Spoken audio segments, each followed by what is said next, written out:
atomic batteries to power. Turbines to speed. Roger. Ready to move out. You ever dance with the devil in the pale moonlight? This town needs an enema. Riddle me this, riddle me that. Who's afraid of the big black bat? Wake up from the ashes.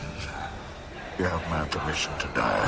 Hasan, this is your liberation. My mother warned me about getting into cars with strange men. This isn't a car. 20 years in Gotham. How many good guys are left? How many stayed that way? He has the power to wipe out the entire human race. Tell me, do you bleed?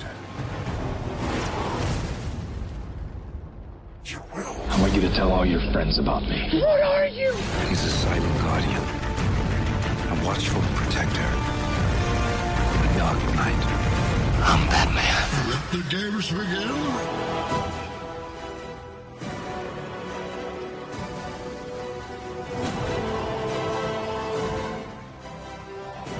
Welcome to the Batman on Film podcast. Here are your hosts, Bill Jett Ramey and Rick Shue.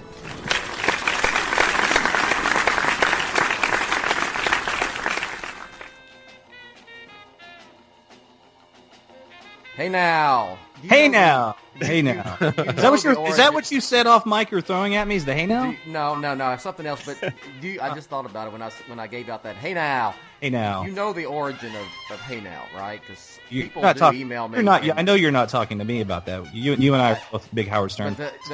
He's the best. He's the best interviewer ever. I'm stealing from Howard Stern, who's stealing from what? Come on now. Where did he get Larry Sanders? Yes, Larry Sanders show. So, yes, it's my... And the Larry Sanders show was brilliant. Yes. My God. I did give a hint one time. I did play that clip from the Larry Sanders show at the beginning of a Batman on Film podcast about the hey now discussion, and when he's telling him to stop with the hey now or just try to cut, it's hilarious. So anyway, you are listening to the Batman on Film podcast. This is volume 2 of the show, and we're at episode 50 today. This is going to be a short one because some cool stuff came out this last week with the Lego Batman movie, and as well as overnight with kind of some shuffling around of some DCEU films, or at least one in particular, which leaves an opening, but we'll get to that in a second. Batman on Film is the sponsor, and also a proud member of the Batman Podcast Network. Check all of these shows out at batmanpodcastnetwork.com.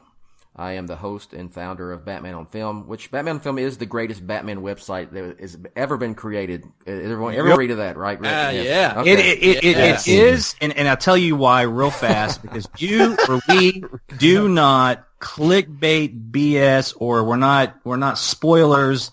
It is just legit, and we actually really appreciate and honor what Warner Brothers is trying to do. We would never,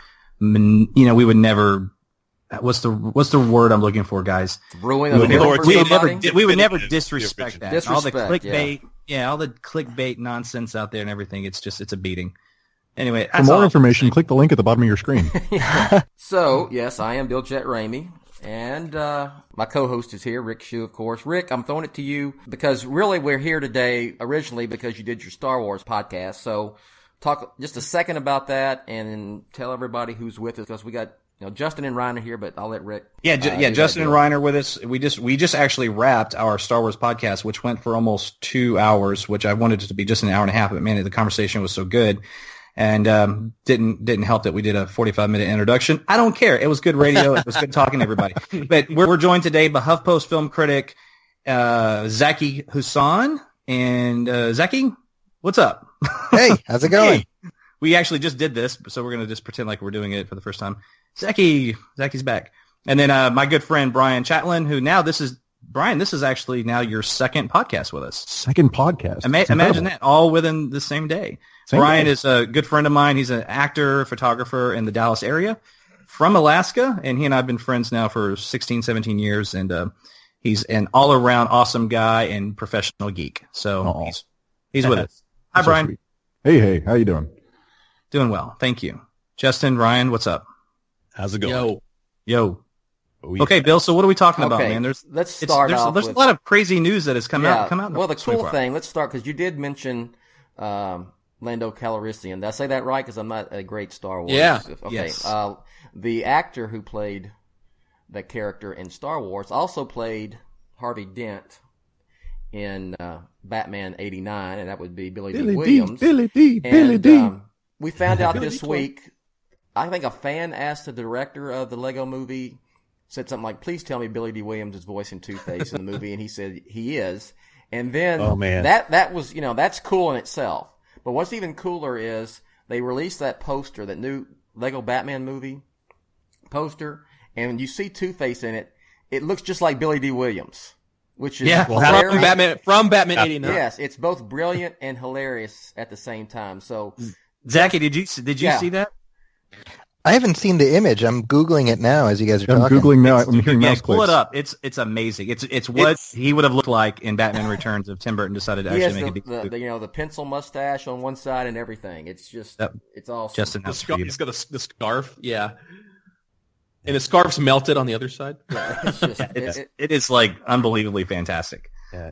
Which is somebody said, was it you, Ryan, that said the Two-Face side looks like a merger of everything, like Two-Face, like that's like the kind of the bony skeleton face from Dark Knight. And I didn't say that, but that's absolutely true. It looks like the bony face from Dark Knight and Tommy Lee Jones from Batman Forever, and it looks like it is a good amalgamation of this everything. film is. Oh, how funny! I'm looking at it now. Yeah, it's Zaki, isn't that great? It's just awesome. I had I'm telling you, my anticipation level for this film is sky high, and I can't wait. I was telling Rick yesterday when we were talking that I'm not very interested in Justice League next year, but this is way. I mean, my anticipation for this film is way up there. It's on par with the Ben Affleck Batman film, which we're going to talk about that in a second. So just, Ryan,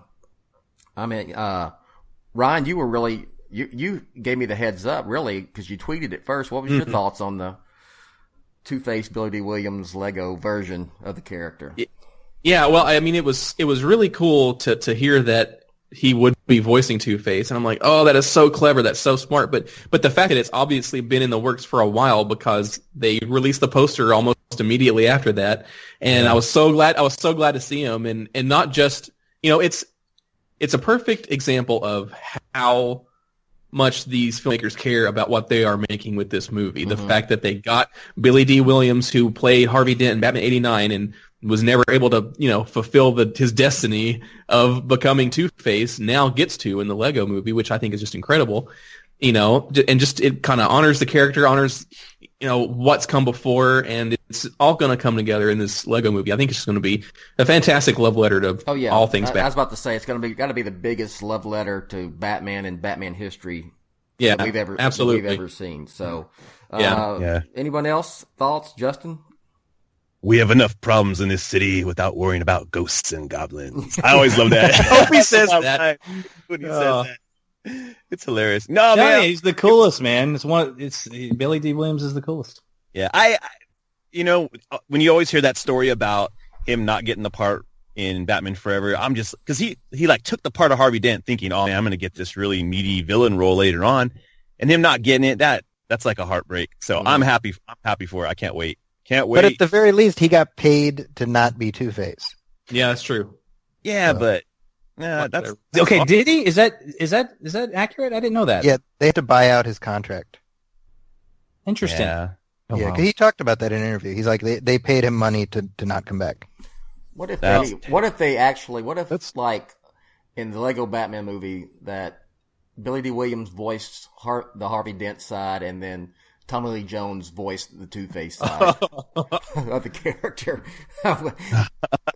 Well, it's interesting because if you've seen the Lego movie, which Rick hasn't, that movie has a really funny good cop bad cop character played by Liam Neeson of all people. So if they do something like, they could easily do some fun stuff like that with Two-Face. Brian, I'm going to watch Batman Lego tonight. Well, you can't. I wish you. Then I'm coming up. If you're going to watch Batman Lego tonight, I'm coming up to your house because it means you're getting to see it 3 months earlier than everyone else, or 2 months. No, I'm talking about the Lego movie. The Lego movie. Yeah, the Lego movie. Because there is some Batman Lego movies, but they're just kind of the direct-to-video ones. Bryan, Yeah. I don't. What's your thoughts? Did you like the Lego Movie and the Batman version, or the version of Batman in it? And what's your anticipation level for this film? Oh man, I'm ridiculously excited about it. Actually, not a gigantic Batman fan. I know I'm on the wrong podcast for that, but I absolutely loved where they went with the character. It was a fun riff, but it was actually still true to some of the spirit of it. Yeah. No, I was loving Lando's little cameo in there. The dude's smooth. He just always has been, always will be. And they hit it in like 10 seconds. They just nailed just how smooth the guy is. And yeah, the little kid in me's coming out. I'm loving every second of this. Zaki, what are you looking forward to in the Lego Batman movie?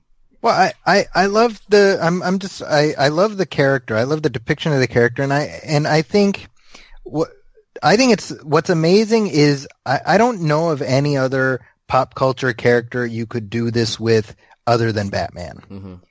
Where you have the very serious version on screen, on the big screen, and then you say, hey, let's launch another series with that character that's completely taking the piss out of it. Mm-hmm. And, I think that's just the elasticity of this character where you can have all these different versions all coexist with each other. So, I mean, that just says something about the mark that oh, shoot. What's his name? The guy, the voice actor. What's his name? Why am I drawing a blank on him? Will Arnett? Will Arnett, thank you. I mean, it shows you about the mark he was able to make with, essentially an extended cameo that they see enough gold to turn it into 90 minutes. Yeah, I think we're and Zaki, go ahead, and at the same time, just to build on what you just said, we also have the Blu-ray version of the Adam West animated 60s TV show coexisting with Lego Batman and then the pill-popping, murdering Batman versus Superman. But seriously, though, they're all, well, he is a murderer and he's a pill-popper. They can exist at the same time. And Zaki's right. There's not another character that could just coexist in so many different fashions. We're at the point so now, easily, yeah. Yeah, it's great we're at the point that that this can happen, because I don't think 10, 15, 20 years ago you could have had all these different versions of Batman. It just shows you how beloved the character is, where you can have the different versions. So anyway, Rick, we got our watch party, so that'll be in February down here in the greater Houston Tomball area, so I'm looking forward to that. If you're interested in the details, it is for the watch party for Lego Batman movie. It's on Batman on Film proper. So you made it for a Saturday, right? It is a Saturday, yes. Okay. Yes. Good. So here's the next thing we'll talk about, and then we're going to get out of here so I can actually work on these podcasts and get the Star Wars one up for Rick and everyone else. Warner Brothers has, I don't know, I read it, is officially the right word to use to describe this, because they've given Aquaman a date now. It's October of 2018. They had kind of in pencil, not pen to not make it permanent. They had said before on that DCEU release schedule that it was going to be a July 2018 film. So they've just moved it back. I don't think that's going to affect. I think it's about to go into filming here in the first of this next year anyway. Yeah.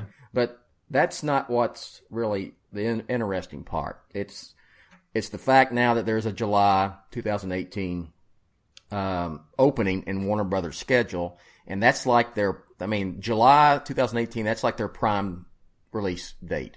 I mean, that's where you had some of the Harry Potter films. You had, of course, The Dark Knight and Dark Knight Rises.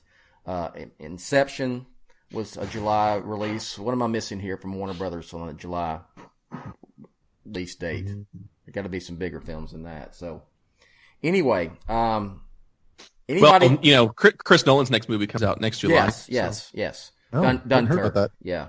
So here's the deal.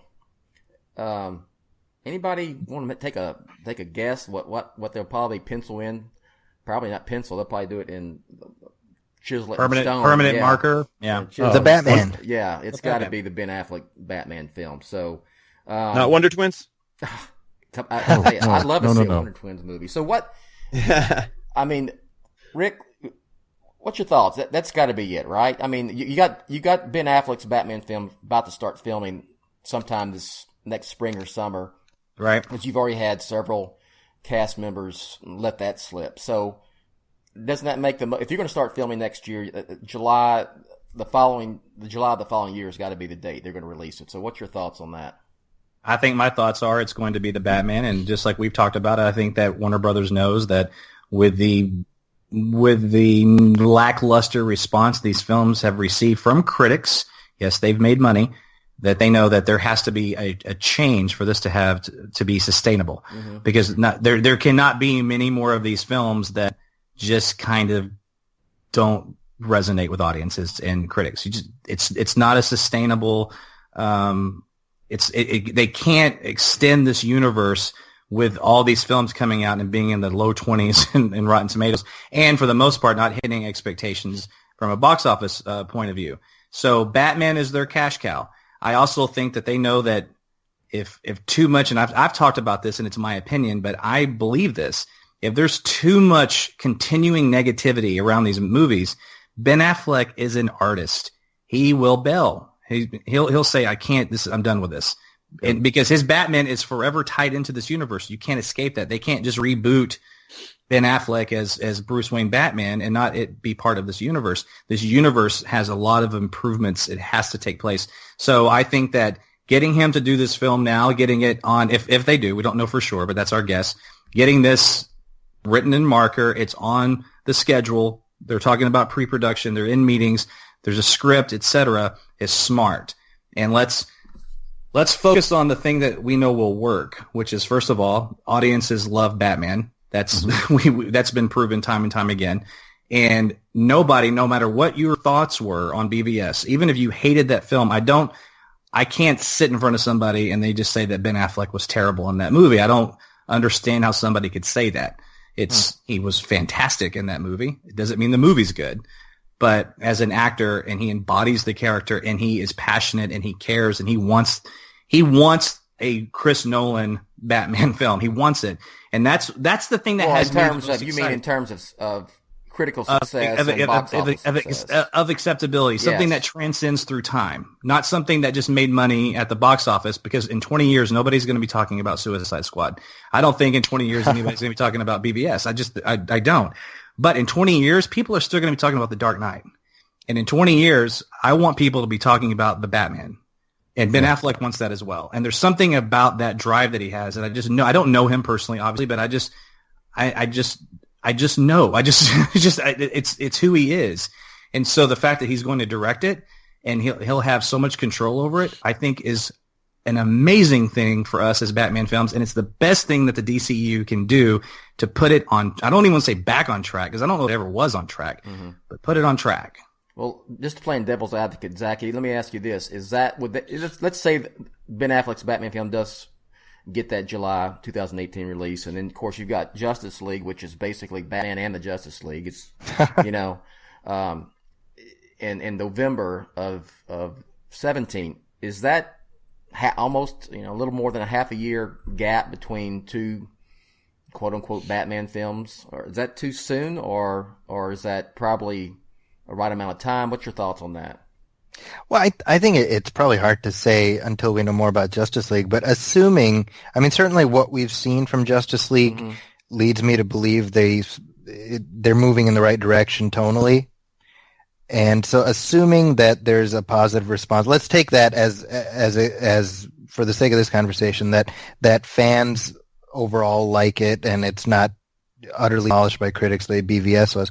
I think that's in a good position, and I think Batman is one of those evergreen properties. I mean, like Rick was saying, they're in a good position because people like Affleck in the role, and people love the character. So, there's worse things to place all their bets on. Absolutely. Justin, what do you think about, would you like the Batman tentpole film going back to a summer release?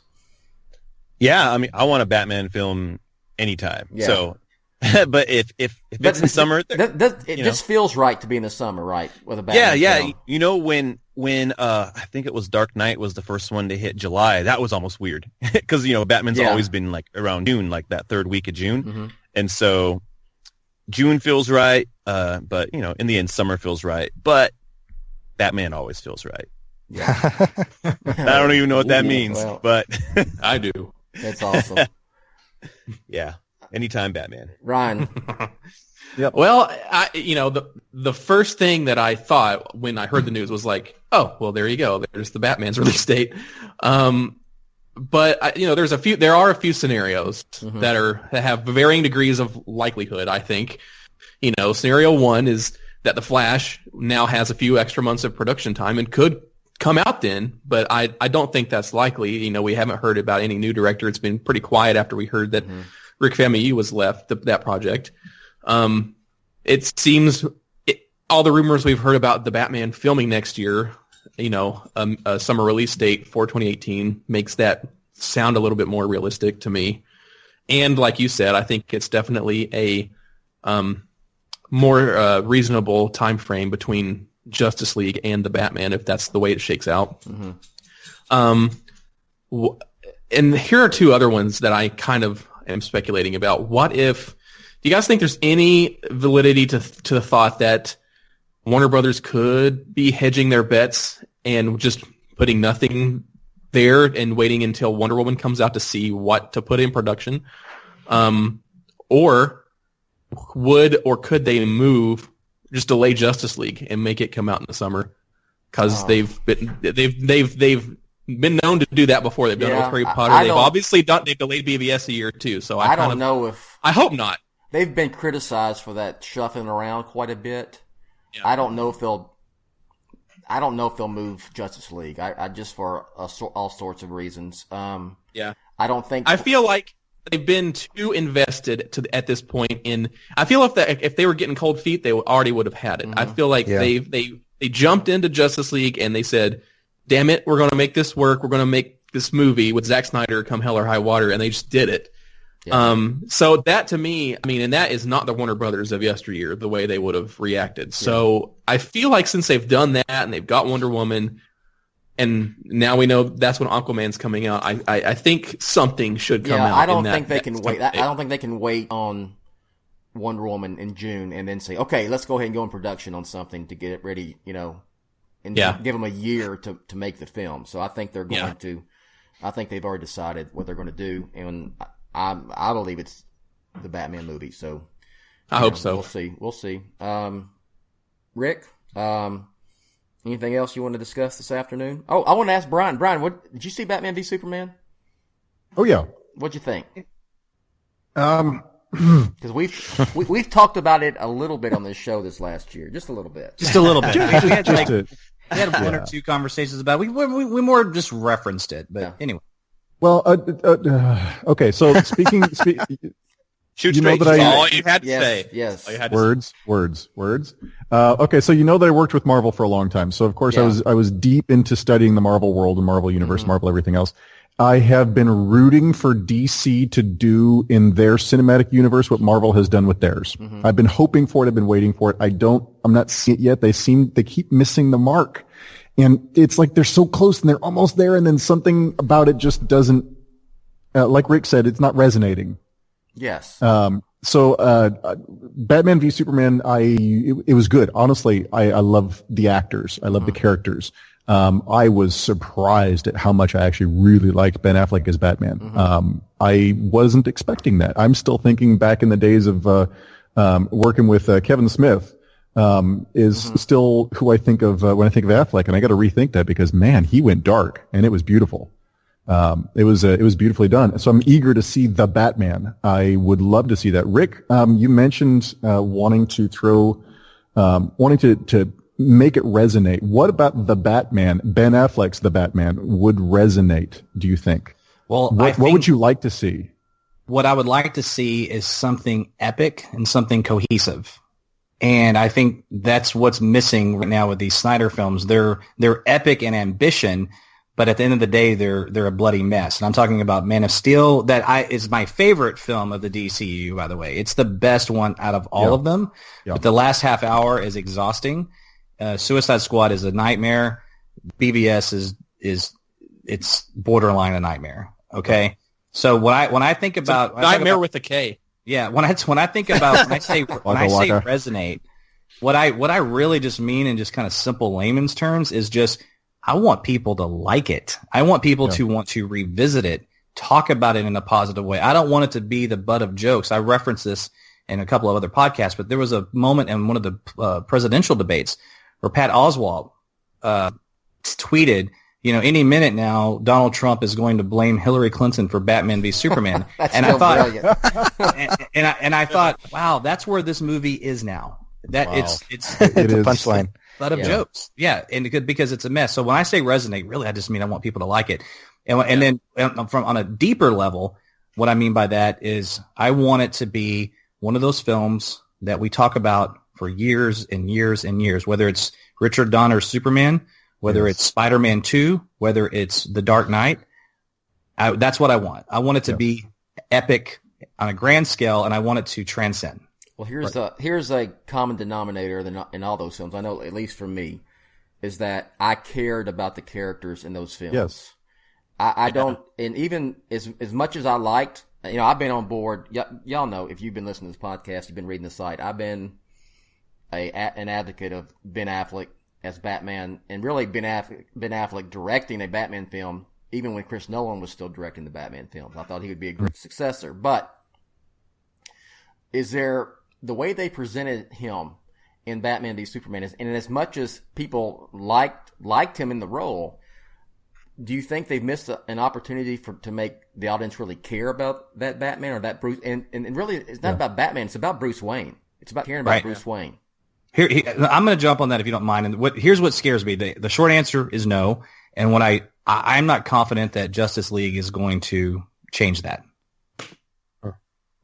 I don't. I think yes, because one of the things in BVS people liked is Ben Affleck's Batman. But did they care? Like is one thing. Yeah, Batman is such a malleable character and Ben Affleck is such a filmmaker that yes, I think it can be done. No, I agree. It can be done. What we're saying is that it hasn't happened yet. People don't care about this Bruce Wayne Batman. I don't think. Zaki, what do you think? Yeah, I'm not sure I agree with that, to be honest. I think that we've gotten at this point Batman has such cultural let me say that again. Cultural currency that they don't really need to do much to make us care about, and in that sense, I think Ben Affleck, all he had to do was just step into the role, and we like Ben Affleck and we like the character, so that's an advantage that they have, right? I mean, we don't. But it's not one that they can sit back on because they can't rely on moments they haven't earned yet, and that I think is unfortunately one of the problems that Star Trek was doing. They were relying on, in the second movie, they were relying on a drama. 100% agree with that. That they never earned. That's BVS in general. That's whole movie. Doomsday. And if I may, and to pick up on and get Zaki's response on this, is just to push back down a little bit to see. We may ultimately be on the same page. So I'm curious. I agree with everything you just said, except the part about yes, people care about Batman. Here's I guess let me frame it this way. If another great actor, I don't want to put myself too much on the spot here, just another great actor that people admire and like in Hollywood that could embody Batman, and they were just going to reboot Batman by itself, and I don't know, Eric Bana, Hugh Jackman, so I don't know, somebody was going to play Batman. I think they would care just as much about that as they do Ben Affleck playing Batman again in the Batman, because right now they don't care about that Batman. They just care about Batman. Do you see what I'm saying? That's what I'm nervous about is that people, and maybe I'm wrong. I could be wrong. I agree with you. Well, compare that to, I'll go back to it. I don't care because it's brilliant. The Dark Knight trilogy. That was a Bruce Wayne story. And you cared about Bruce Wayne through all those films. That's why I broke down like a fool and cried at the end of The Dark Knight Rises, because Bruce Wayne had a happy ending. And as much as I really, really like Ben Affleck as Batman, I just, and I love Batman the character, obviously. I don't care about him that way. I'm not invested in, that may be the word. I'm not invested in him as a character that makes me brings about emotions to me. And frankly, the Batman in BVS is not a very likable character. Neither is Bruce Wayne, none for of them that are. matter. Yeah. Which is all the more reason why Superman needed to be likable. Like, it is a anti-likable So For so kids. DBS, and unfortunately the direction that they're taking so far with the universe, and this is what they tried to fix with some reshoots and edits in Suicide Squad, is so far the entire DC cinematic universe is dark, joyless, and the destruction happens on a scale that I can't identify with as a viewer. Mm-hmm. So when you get a city that I've never seen before is completely leveled, all I know is that the city is twice the size, 3 times the size of Manhattan, and it gets leveled, I have no identification of exactly what that means. So you get characters that are dark and unlikable. There's no joy, there's no happiness anywhere in the world, and then massive destruction happens, and there's a point where it's so far outside of my realm of experience that I kind of dial out. That's a I great, dialed out. Yeah. That's a great way to put it. I completely 100% dialed agree. out at the last part of Superman, Man of Steel. Yeah. I thought retroactively they could fix it with everything they addressed in BVS. They did to an extent, but then you get right into Doomsday wreaking havoc in the city again. You're like, I'm over it. But it's an empty city because Anderson Cooper said everybody left. Yes, exactly. Yeah, but again, really, we're doing that? and that's a retroactive course correction from Man of Steel due to the criticism they got from how much violence, it was. And then so then you just how many thousands of people died at the end of that? And they What's next? Millions? Anyway, right, right, exactly. You got to keep upping the ante. Where do you go from there? You've already destroyed the entire city. What's next? Well, and I think that's Kill why Superman. everyone here is excited about the Batman, because we know it by definition is probably not going to be that. It's going to be much more contained. Right. And, sort of a detective story, we hope, It wouldn't hurt my feelings if we didn't even see any other superheroes in that film. Maybe reference, whatever, fine, but that's probably inevitable. Yeah, I don't think they're going to, they'll force shoehorn in cameos, have Aquaman show up out of the blue or Superman. I think it's going to be a Batman Superman, film. Aquaman would show out of the blue, just... Well, Waka Waka. Yes. Oh, gee. Okay. Yeah. Pun not intended. My jokes were bad. Exactly, but you know what I'm saying. I mean, if Yes, there's I do. anything that's going to take me out of a Batman film, especially one that's directed by Ben Affleck, because we know that he's very look at The Town and so forth, would be all of a sudden, he's fighting some, Deathstroke or whatever, whoever ended up being the Joker, Jared Leto's Joker or whoever. And it's, it's going to be more of a grounded universe, this Batman universe. And then all of a sudden, a Green Lantern flies in or, some kind of, just to say, hey, don't forget, we're all one big cinematic universe right here, So I would almost I think like they to know see... they don't have to do that for Batman, but but I don't think they'll shy away with it for Batman, but they can't for Wonder Woman and other movies, but for the Batman, I think they'll do. They can just do whatever they want. I'm okay if she shows up. I want that on the record. Yes, and that's the thing too. I wouldn't be surprised if they could have Diana Prince or Clark Kent maybe show up in the Batman, but maybe not the superheroes themselves. Yeah. Well, I don't think it has to happen. To see if they wind up using the Batman the same way they used Rorschach in The Watchmen, where he is the tie between everybody. Mm-hmm. Yeah. So as he's going along and he's doing his own detective work, he is the tie, and he kind of checks in with everybody to see what the scoop is with them, and that would actually not be a horribly clumsy way to do it. What do you guys think? Yeah, here's where my sensibilities go. I feel that if Batman doesn't need anybody else in his films. Where I'm at now is if someone did show up, like it would be weird, like the first one-off Batman movie and Green Lantern's hanging out with him. That would be weird to most people. I'm thinking maybe in Batman Part 3 or whatever. I wouldn't mind other people showing up. There are cool character moments with Batman and other heroes. I think they help show different parts of his personality.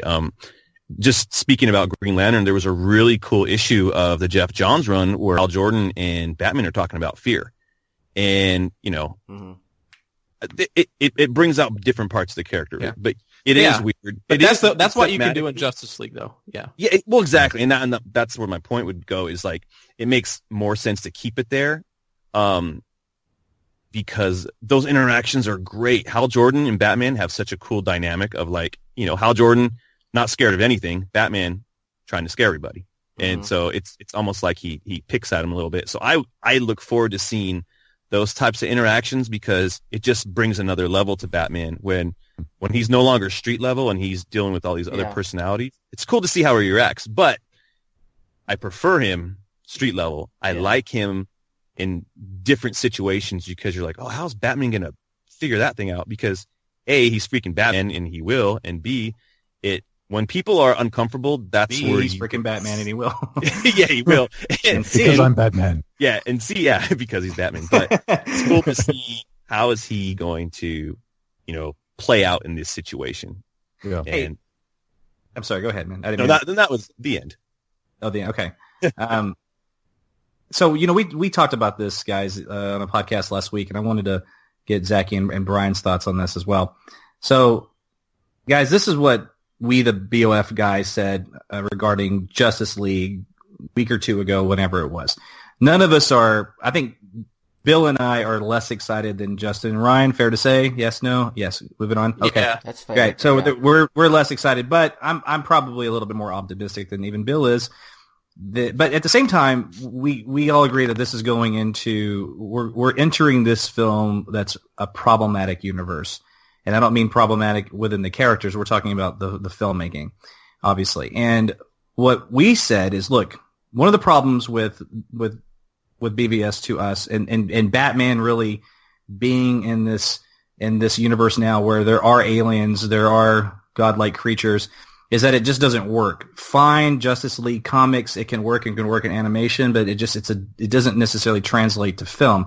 Every scene that he was in with the whole Doomsday thing was silly to me anyway, but it was particularly ridiculous when Batman was on screen. And when my wife and I were watching BVS, she was like, "Why? What is he doing? He's just standing around running from this monster. I just don't get this." That's what he was doing, and using that's all he could do, right? Grappling gun to zip from one place to another.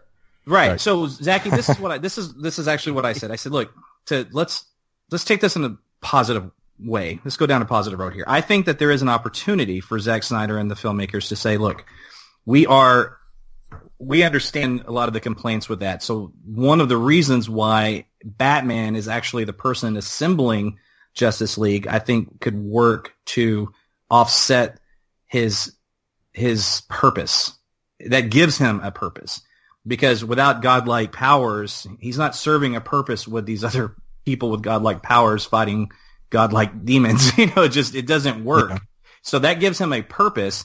And then what we said, and this is kind of the whole point of where I'm going with this, if I could get to it. Sorry, this has been a long day.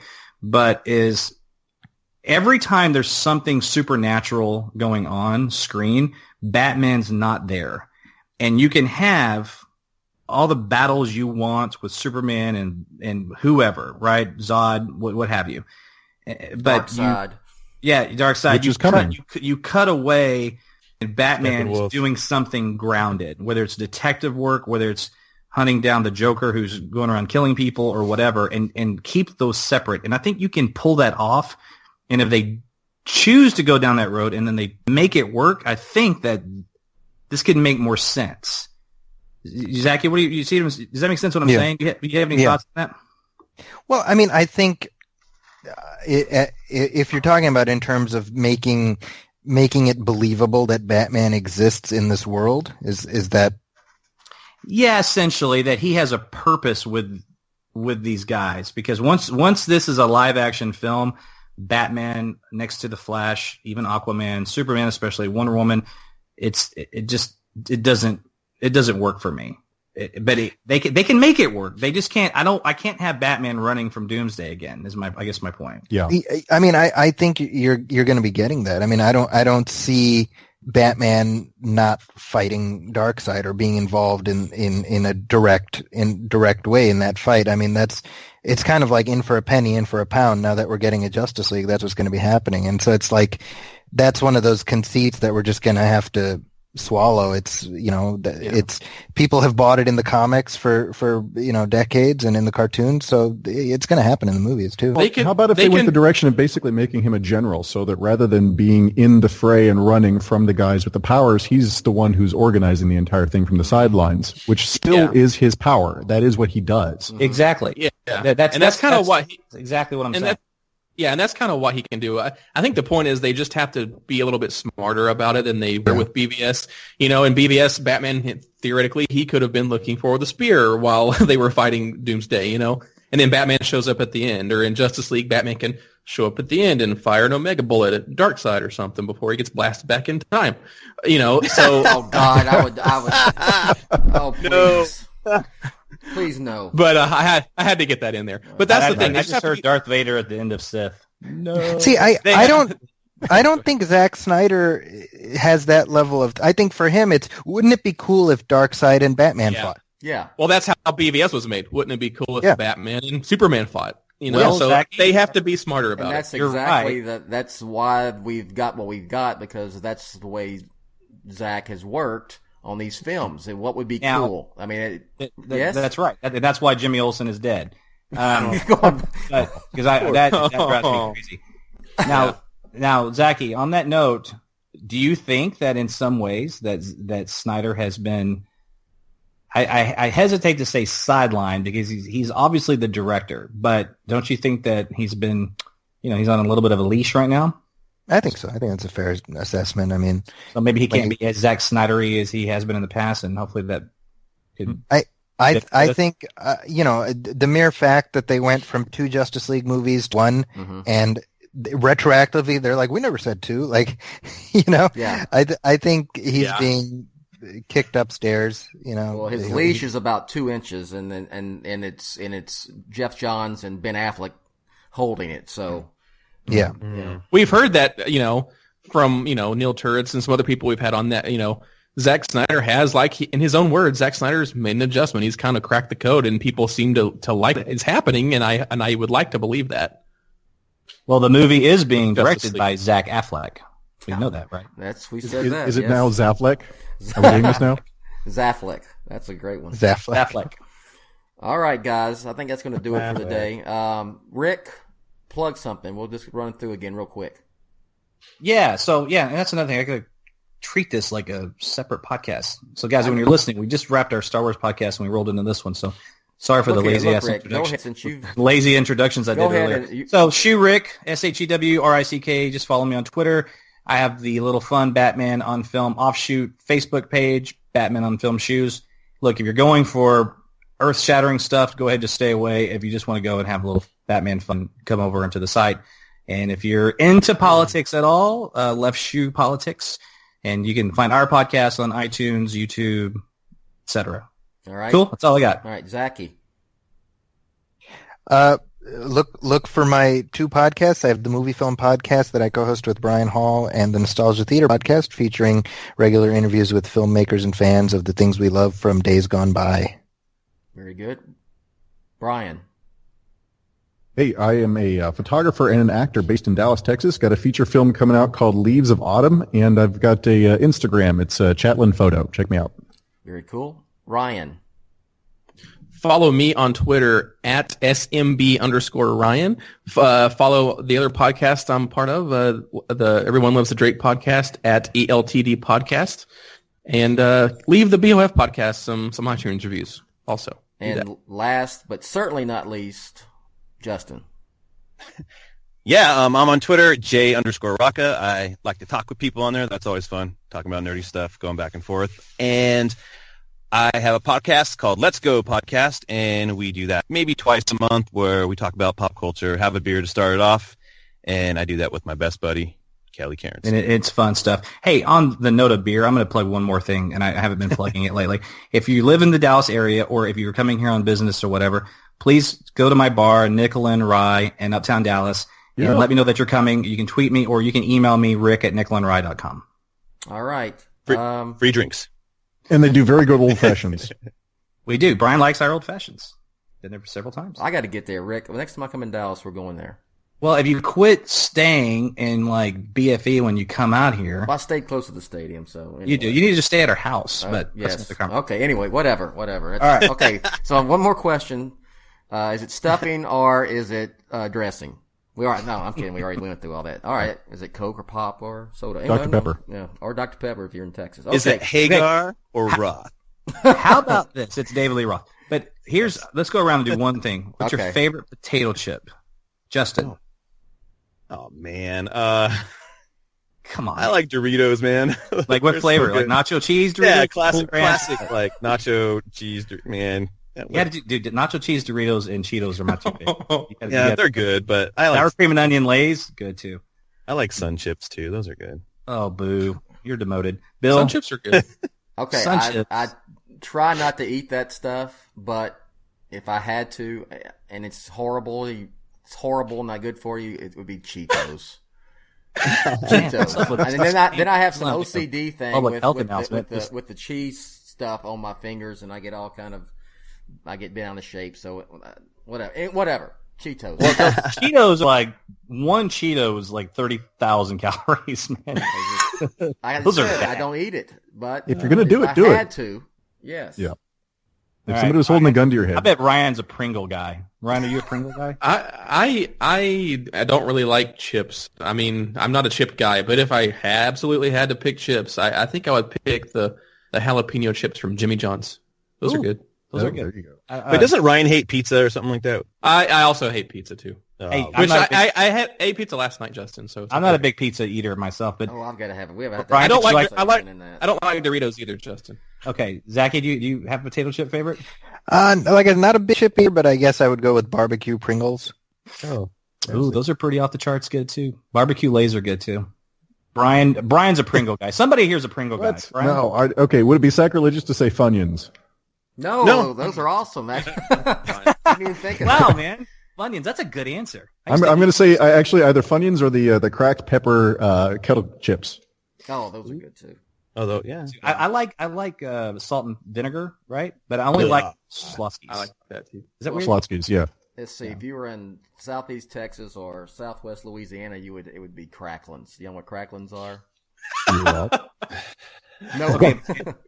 This is for Zaki. This is for Zaki, Ryan, and Justin. When hopefully, I'm gonna meet you guys in person at some point, and I want you guys to be here at some point as well. That way, I can just take you for Tex-Mex. Yeah. Tex-Mex. It has to be. You have to eat it in Texas. They'll call it Tex-Mex in Chicago, and I love that city, and the dining is off the charts. But they don't. Yeah, it's not the same. It's not the same. Yes. Tex-Mex. It's got it right here. If you're north of the Red River, you do not eat Tex-Mex because it doesn't exist. Actually, it doesn't exist. Yes. Right. I went for some Mexican food in Alaska earlier this summer. Yeah, that was cute. That was cute. Mexican food in Alaska? Wow. What's that? Mexican food in Alaska. Yeah, it didn't really work so well. Yeah, that's tough. It's about the same when I go up to Minnesota where my wife's from, and they have their version of Mexican food. It's just... Anyway, this is going off the rails again, guys. So off the rails is okay. Best stuff. It's not it's a good thing, and I said before to Justin, and I'll say it again because I want some. I get so much feedback on this sort of stuff. I'm telling you, Whataburger, you got to come and eat Whataburger. It's better than In-N-Out, and I have ate In-N-Out in Los Angeles, and still Whataburger is better. So yeah. What about Five Guys? You have Five Guys out there? We have Five Guys. It's good. I only just had a smash burger recently. That was really good. Got to try that one too. We do have Five Guys here. Okay. What about? No, never mind. Go ahead. We'll not forget one more in. Joke about like I know out here we have Carl's Jr. and you guys have Hardee's. Hardee's, yeah. It's a bad joke. It's the same thing though. Yeah. Bristol's all are right. I think I'm officially asleep. Anyway. Yes. Okay. Anyway, I'm gonna let announcer Rachel. Announcer Rachel will take us out, and we'll catch you next time.